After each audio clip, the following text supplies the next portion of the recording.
মিরাজ বিশ্বের one of the best allrounder, টিমের সাথে হয়তো এখনো অ্যাডজাস্ট করতেছে না। ইনজুরিতে সৌম্য ছিটকে যাওয়ায় দলে ঢুকলেন মিরাজ। কম্বিনেশনের জন্যই মিরাজকে আমিরাত ও পাকিস্তান সিরিজে জায়গা দিতে না পারা বিসিবি তাহলে আবার কেন মিরাজের কাছেই ফিরে গেল? নতুন শুরুর আশা কি তবে শেষ, নাকি আছে অন্য কোনো কারণ?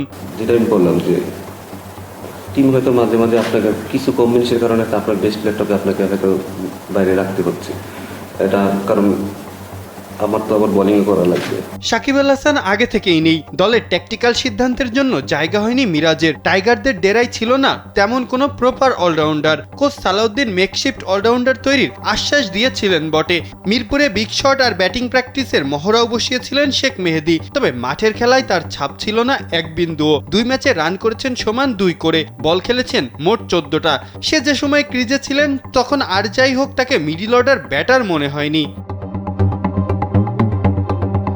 বল হাতেও সফল হতে পারেননি মেহেদী। রান দিয়েছেন যথাক্রমে 36 ও 55। দলের বাকি বোলারদের অবস্থাও তেমন ভালো না হওয়ায় যা হবার তাই হয়েছে। আরব আমিরাতের কাছেও সিরিজ হেরে লজ্জার 16 কলা পূর্ণ করেছে লিটন বাহিনী। এর সাথে যুক্ত হয়েছে আবার সৌম্য সরকারের ইনজুরি।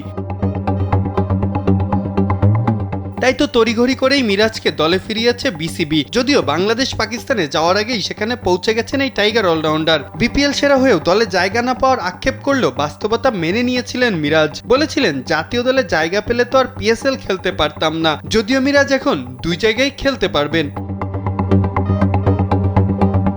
পিএসএল শেষ করেই দলের সাথে যোগ দিবেন তিনি। তবে প্রশ্ন উঠেছে ওপেনার সৌম্যর বদলে অলরাউন্ডার মিরাজকেই কেন দলে ভেরালো বিসিবি? নতুন করে পরিকল্পনা করা বিসিবি কি আমিরাত সিরিজ হেরেই নিজেদের পরিকল্পনা থেকে সরে আসছে, নাকি মিরাজ পাকিস্তানে আছেন নতুন করে কাউকে আর দেশ আমিরাতের গণ্ডি পেরিয়ে পাকিস্তানে পাঠানোর ঝঞ্ঝাট থেকে মুক্তি পেতে চায় বিসিবি?